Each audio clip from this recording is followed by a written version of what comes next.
Hello everyone and welcome to this audio podcast. In this audio podcast series around the LabZtorm effect v.3. This is an audio podcast series aligned to the role of endogenous opioids in ischemic preconditioning or IPC in humans.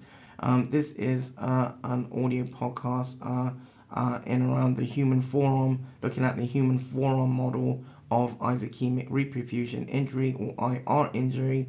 This is another Storm Robotics soliloquy and an audio podcast in line to another Storm Robotics production. So in line to the human forearm model of ischaemic-reperfusion injury or IR injury. Before getting into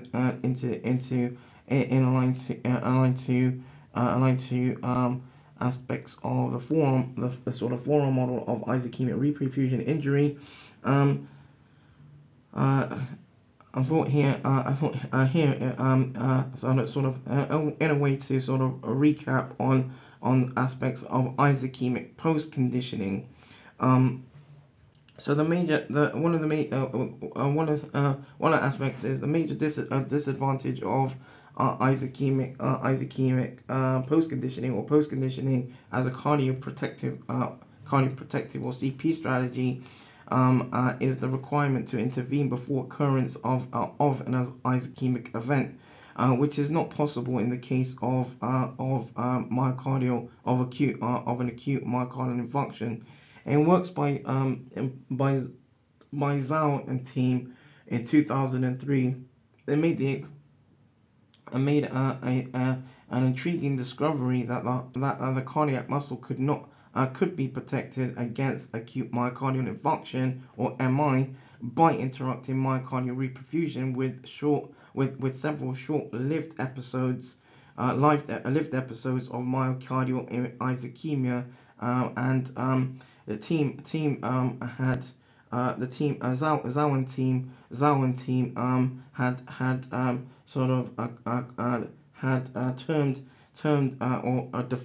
defined the basis as ischemic post-conditioning. And the investigators have found that applying, for example, 3 cycles of 30 seconds of occlusion and then reflow within 1 minute of myocardial reperfusion could reduce had been documented to reduce MI myocardial infarction or MI size by around 40 just over 40% in canine hearts. In addition to its myocardial limiting effects, ischemic post conditioning was identified to confer a sort of myriad of protective effects, including, for example, reduced levels of myocardial edema, oxidative stress, and polymorphonuclear and neutrophil accumulation, as well as preserved endothelial function. The findings were consistent with reduced myocardial reperfusion injury seen in post-condition hearts. And so at the same time, in context of the human forearm model of ischemic reperfusion injury, investigators have postulated transient ischemia of skeletal muscle appears to be a sort of potent post-condition stimulus in humans and sort of larger mammals or animals. And ischemic reperfusion injury also can cause vascular endothelial dysfunction. And so one documented method in which IR or ischemic reperfusion injury can also be identified or established is through determining endothelial function. And this is established as a detector of ischemic reperfusion. And so IPC and POC and RIPC have all previously been documented have all been documented where there has been research to highlight protection against endothelial there has been research that has been documented to inform sort of protection against endothelial ischaemic reperfusion injury in context of the human, using a human forearm model. So in line to this as well, in animals investigations, infarct size,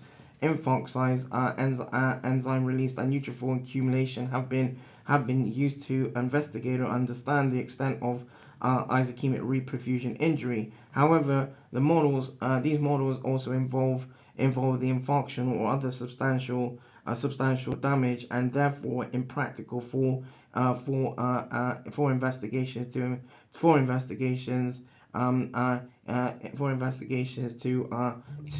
explore ischaemic reperfusion injury in healthy human volunteers, for example. Like many tissues, vascular endothelium can be vulnerable to damage by ischaemic reperfusion injury, and a non-lethal ischaemic insult causes transient endothelial dysfunction, which manifests as a reduction in a vasodilator capacity of the artery. The ability of a vessel vasodilate can serve as a measure of a basis in around ischaemic reperfusion injury, and so thus utilizing sort of a non-invasive sort of ultrasound investigations to determine flow-mediated dilatation, for example, enables visualization of endothelial function in ischaemic reperfusion injury. And so in research that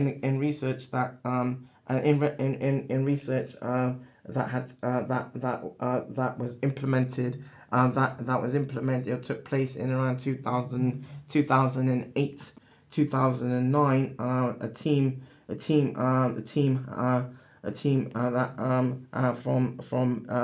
from UCL, University College London, in collaboration with, at least in some collaboration, where there was a